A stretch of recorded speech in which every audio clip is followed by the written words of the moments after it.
చదువాపేసిన ఆడపిల్లలకి సాగించే ఆడపడుచులకి మన మన మహిళా సంక్షేమ శాఖ మంత్రి సీతక్క ప్రీమియాన్ని కూడా మన ప్రజా ప్రభుత్వమే చెల్లిస్తుంది.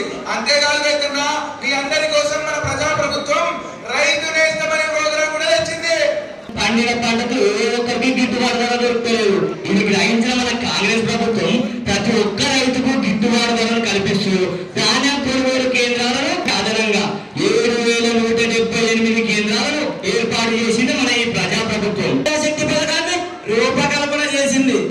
ఓఎం సహాయక సంఘాలు అనే పథకం కింద హనుమకొండలో GWMC కొంత భాగం మరియు పరకాల పురపు టాలరెన్స్ పద్ధతిని అనుసరిస్తూ మన ముఖ్యమంత్రి రేవంత్ రెడ్డి గారు, మన మంత్రులు ప్రొహిబిషన్ ఎక్సైజ్ శాఖ మంత్రులు శ్రీ జూపల్లి కృష్ణారావు గారు అత్యవసర సహాయం కోసం 1930 నెంబర్లతో 24 గంటలు ప్రతి ఒక్కరికి అందుబాటులో ఉండేలా ఏర్పాటు చేయడం జరిగింది.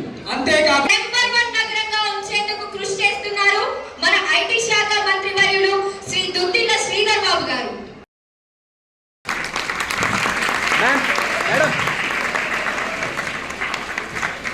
నెక్స్ట్ గౌరవనీయులు సార్ గౌరవ శాసనసభ్యుల గారి చేత మా గౌరవ జిల్లా కలెక్టర్ మేడం గారు కూడా శాల్వాసిలు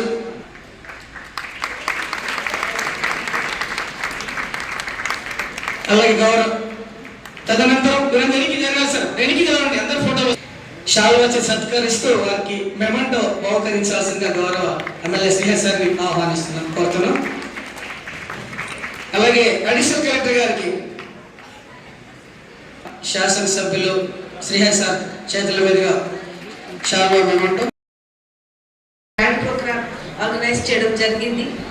మన ప్రభుత్వ డైరెక్షన్స్ మేరకు 14 నవంబర్ నుంచి ప్రొఫెసర్ ఆలఖ్య గారి ఈ జిల్లాలో కూడా 33 డిస్ట్రిక్ట్స్ లో కూడా వరుసగా మన 45 ఆర్టిస్ట్ గ్రూప్ ఒక వరుసగా డైలీ పర్ఫార్మెన్స్ ఇస్తున్నారు. మా నంబర్ నారాయణపేట జిల్లా నంబర్ అయితే 4th నంబర్ లో వచ్చింది. వాళ్ళు కొడంగల్ కాన్స్టిట్యున్సీ, తర్వాత మహబూబ్ నగర్ జిల్లా, తర్వాత వికారాబాద్ జిల్లా, తర్వాత ఇక్కడ 4th నారాయణపేటలో పర్ఫార్మ్ చేస్తున్నారు. సో చాలా సంతోషం, ఎందుకంటే చాలా ఎనర్జెటిక్ ఎంతూసియాస్టిక్ పర్ఫార్మెన్స్ కూడా ఇవ్వడం జరిగింది. అండ్ ఆడియన్స్ లో కూడా మన స్టూడెంట్స్, ఆల్ స్కూల్ స్టూడెంట్స్, తర్వాత మన నారాయణపేట ఉన్న అందరూ చాలా ఉమెన్ మెంబర్స్, చాలా మంది పబ్లిక్ అందరూ కూడా ఇంత ఎంతూసియాస్టిక్ గా మన ఆర్టిస్టులకి చీర్ చేశారు. సో మీ అందరికీ కూడా చాలా థ్యాంక్స్, ఎందుకంటే మీరు కూడా 5:36 నుంచి అందరు ఇక్కడ వెన్యూలోనే అందరూ గ్యాదర్ అయ్యి ప్రోగ్రామ్ కి స్టార్ట్ చేయడానికి కూడా మీరు అందరూ పథకం పై పథకం ఒక సంవత్సరం నుంచి మేము చూస్తున్నాము. అడ్మినిస్ట్రేషన్ తరఫున ప్రతి పథకంలో కూడా ఫుల్ స్ట్రెంగ్త్ తో each and every officer, each and every department కూడా సక్సెస్ఫుల్ గా ఇంప్లిమెంట్ చేయడానికి ఫుల్ స్ట్రెంగ్త్ తో కూడా పార్టిసిపేట్ చేస్తున్నారు. అంటే ఈరోజు 1.5 hours ప్రోగ్రామ్ లో లాస్ట్ ఇయర్ December 7th నుంచి ఈ రోజు వరకు ఈచ్ అండ్ ఎవ్రీ ప్రోగ్రామ్ గురించి కూడా అన్ని వివరాలు కూడా డిస్కస్ చేయడం జరిగింది. మన మహాలక్ష్మి బస్ ట్రావెల్ ప్రోగ్రామ్ కావచ్చు, గృహజ్యోతి కావచ్చు, తర్వాత రుణమాఫీ, రైతు రుణమాఫీ కావచ్చు, రైతు భరోసా కావచ్చు, ఇంతకుముందు ఈ సీజన్ లో లాంచ్ చేసిన 500 రూపాయలు బోనస్, పడి ప్రొక్యూర్మెంట్ బోనస్ కావచ్చు. సో ఇవి అన్ని ఎన్నో పథకాలు మనము నెల బై నెల అడ్మినిస్ట్రేషన్ తరఫున మేము కూడా ఫుల్ స్ట్రెంగ్త్ తో ఇవి అన్ని ప్రోగ్రామ్స్ కూడా సపోర్ట్ చేస్తున్నాము. సో ఫైనల్లీ ఇవి అన్ని ఈ సంవత్సరం తర్వాత కూడా ఈ వచ్చిన ప్రోగ్రామ్స్, మన ఇందిరమ్మ ఇల్లు, అవి అన్ని ప్రోగ్రామ్స్ కూడా మేము డెఫినెట్లీ సక్సెస్. రేవంత్ అన్న గారికి ఈ వేదిక ద్వారా హృదయపూర్వక ధన్యవాదాలు చప్పట్లలో తెలియజేయాల్సిందిగా మీరందరితో కోరుతా ఉన్నా. ఈనాటి ముఖ్య అతిథి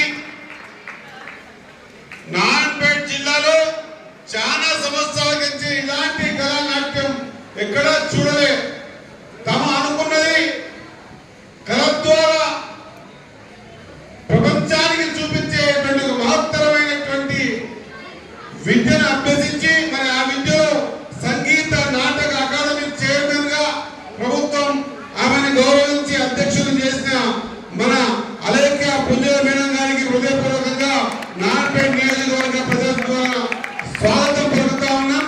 అదే మాదిరిగా వేదిక మీద ఉన్నటువంటి కార్యక్రమాలు నిర్వహిస్తున్నటువంటి జిల్లా మేజిస్ట్రేట్ కలెక్టర్ గారు, ఎస్పీ గారు, మార్కెట్ కమిటీ చైర్మన్ గారు, అదే మాదిరిగా పథకాలలో మనకు కూడా ఎంత లబ్ధి చేకూరింది అనే మాట మీ ముందు కూర్చుందామన్న ఉద్దేశంతో ఇక్కడ రావడం జరిగింది.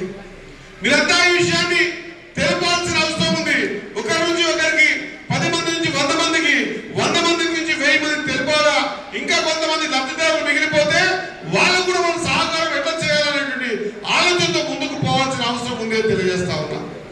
ఈ మహాలక్ష్మి పథకంలో భాగంగా మన ఆర్టీసీ బస్సుల్లో ఆ రోజు ఎలక్షన్లో చెప్పినాం, మీ ఆశీర్వాదం వల్ల మేము ప్రభుత్వంకి వస్తే మా అక్క చెల్లెళ్ళు ఎవరు కూడా బస్సులో ₹1 టికెట్ కొనకుండా ఉచితంగా ప్రయాణం చేస్తారు అని చెప్పినాం. చేసి చూపించిన ఘనత కాంగ్రెస్ పార్టీది, రేవంత్ రెడ్డిది కాదన్నమాట మరొకసారి గుర్తు చేస్తా ఉన్నా. విధానాన్ని బీద బడుగు బలహీన వర్గాల కోసం, వెనుకబడ్డ ప్రాంతాల కోసం, ఎస్సీ ఎస్టీ బీసీ మైనార్టీలు, అగ్రవర్ణాల్లో ఉన్న పేదలందరి కోసం తాను ఊహించిన విధంగా మార్పు తీసుకొని రావాలా. వాళ్ళ జీవితాల్లో తను రేపు అధికారంలోకి వచ్చినప్పుడు, పార్టీ అధికారంలోకి వచ్చినప్పుడు తనదైన శైలితో జీవితాల్లో మార్పు తీసుకొచ్చే ప్రయత్నం చేయాలని ఆర్నిశలు మన కోసం తప్పిస్తూ పనిచేస్తూ 1 సంవత్సరం పురస్కరించుకొని తాను చేసిన పనులు ఇవి అని, అవి కూడా ప్రభుత్వ పరంగా వేదిక మీద నిర్భయంగా ధైర్యంగా చెప్పేటట్టు ఉండాలని ఊహించిండు. కాబట్టే ఈరోజు 1 సంవత్సరం గడిచిపోయింది. ఈ సంవత్సరంలో ఈ రాష్ట్ర ఆర్థిక పరిస్థితులు మనందరికీ తెలిసినవే. అయినా కూడా ఏవైతే మాటలు మనం పేద మందికి చెప్పామో ఆ మాటలన్నీ కూడా నెరవేర్చాలనే ఒక సదుద్దేశంతో, ఓ మంచి సంకల్పంతో మనందరి వెన్నంటి నుంచి నడిపించి ఈ రాష్ట్ర ప్రభుత్వాన్ని